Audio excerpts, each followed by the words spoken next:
So, as a product or service, as a startup or as a project, you enter a market and it's filled with competition. There is just a lot. It's tens of thousands of things are happening.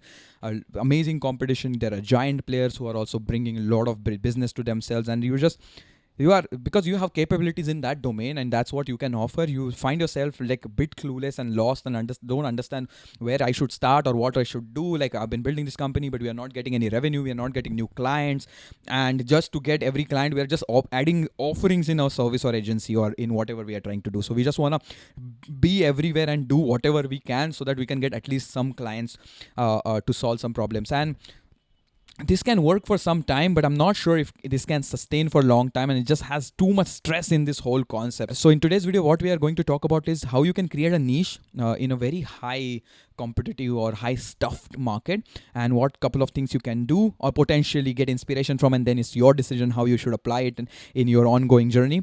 But definitely worth listening to. We already discussed this particular phenomena with bunch of startups, and they resonated with it quite well, and that's why this topic came on the channel. With that, I'm gonna talk about that, but before, let me just quickly introduce myself for the new people here. Hey there, my name is Suyog, also known as the Fun Indian Guy, and this is the Daily Ish Pod. I'm a creative strategy and innovation consultant, service designer, filmmaker, musician, podcaster, and a founder of an online innovation lab called Futuring Now, where we do amazing hands-on innovation experiences with individuals, startups, corporates, brands, and we try to make sure that they have one-of-a-kind experience while they innovate and add a lot of value to their projects. That's what we have been doing, and those guys, Futuring Now guys, are actually the sponsor of today's podcast and video as well, because those are in-house companies, so we can do that. So thank you, Futuring Now, for sponsoring today's podcast and the video. Futuring Now is your one-stop place for having innovation in your organization. So if you're curious, just hit us up at innovate@futuringnow.com, and we'll create a customized experience, innovation experience for your employees. And actually, we are good at running like internal curated hackathons for like hundreds of people, or that's too much, but let's say 100 people. So you generate a lot of amazing ideas and you solve many problems within a week or so. And that's what we build, and we make sure the experience is good. So thank you, Futuring Now, once again for sponsoring. With that said, guys, thank you for coming here. Let's just set the stage, hit the music, and start talking about how you can create a niche in a stuffed market. Let's go.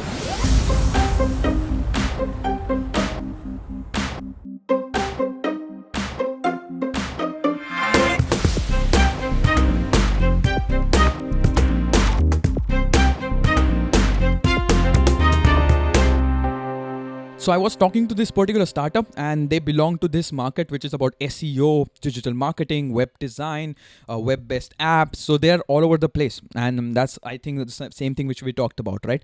And they were not able to generate multiple possibilities for themselves, and as I said, they were really stressed about getting new clients. Like, they had to run campaigns on social media in order to get the clients, but then it's not sustainable, because then again, to get more clients you have to run the campaign, and then the business model is just, you always somehow break even, and then it's just not adding value, and you're not getting like long term something out of it. And that was their challenge, and we had a really good discussion about it, like how you can create a benefit, or let's say a advantage for yourself in already a very stuffed market. And there I kind of clubbed together two different concepts. The first concept is 10,000 hours. Malcolm Gladwell, I think he wrote it in the book Outlier. Amazing book. If you are interested, just read Outlier. Amazing book. So 10,000 hours, what is the concept? Basically, if you do any activity for 10,000 hours, you get good at it.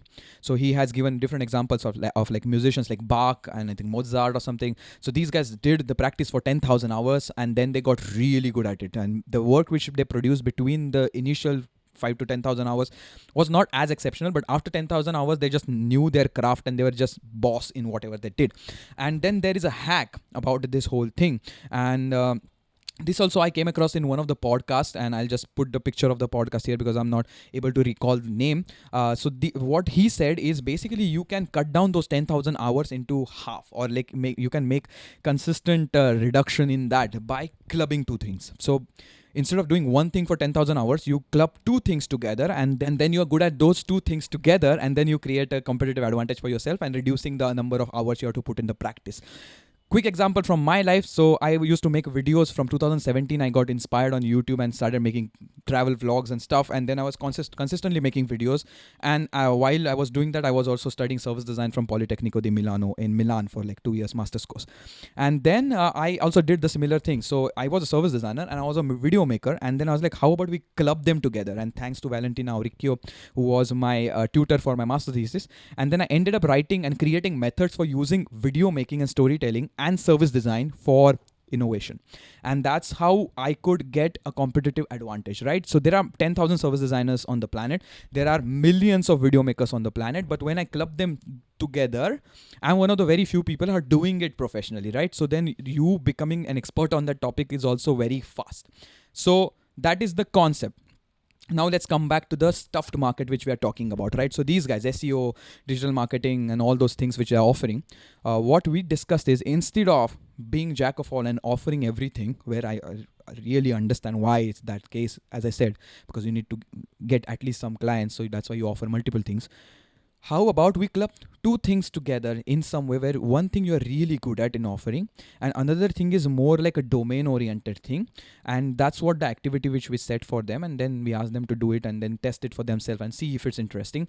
So by doing these two things, or by clubbing these two things together, they could potentially generate a very huge advantage for themselves. So let's take an example. So how about if they do, let's say, SEOs, or let's say website building, or let's say web app only for hospitals. Okay, I know it's a very, very specific niche, but if they do it only for hospitals, then that's like a very specific thing which they do. And that way they can also approach all the hospitals and they tell them that, okay, we are the guys, we make web apps based on SEO for hospitals. And even you get some sort of credibility, because the hospital people will be like, okay, these guys are doing this only. That means there is a credibility behind it, right? And that's how you can just explore one market, like just going through medical, hospital. And you just capture that whole market and understand, again, test it. I'm not saying this will work, but that way you really become expert in that particular market. And that way you can really open up a lot of possibilities. And I'm not saying just stick to that. Once you have that whole exposure, then open it up and go into another couple and another maybe domain and start doing that same thing. Or maybe open more offerings just in hospital or medical sector. And then you just focus on a couple of things and just build on that. And it's just a very structured way of approaching it as well. And another thing which I told them, to have recurring customer, you have to make sure that when you step a foot inside a company, so basically this web app for medical, or let's say SEO things for medical or hospitals, was your starting point, right? With that narrative, you stepped into a hospital and you did something for them. That's your first chance of interacting with it. And then when you generate certain trust with them, create some good stuff for them, they're happy with that, then it's your opportunity to tell them that what all you can offer. So I'm not saying just stick to the SEO stuff and forget the digital marketing and all the things and all the capabilities which you have in your company, but bring them later. So you step in the foot first and then you say, okay guys, we made this for you. I hope you liked it. And because you liked it, we also have these other things which we do. I'm not saying it will convert a business right then and there, but potentially when they start thinking about it in the future, or maybe because of your conversation, there will be definitely a potential business opportunity where you will be able to offer all the things you're able to offer. But use the niche to step foot in, make sure you deliver good product and service, and then leverage on that. So that has been one of the hacks about how you can generate a good competitive advantage for yourself, even in a very stuffed competitive market. And I hope you had some sort of value out of this conversation. I hope you learned something new. And if you did, I'll be super duper happy about that. With that said, guys, thank you for listening. Thank you for watching. Thank you for staying till the end. Means super duper a lot. With that said, I'll catch you in the next video on the Fun Indian Guy channel or on our Daily Ish Pod. Make sure you subscribe and follow us on Instagram and also YouTube, and follow the podcast wherever you're listening to it. And with that said, I'll catch you in the next one. Thank you for listening. Peace out.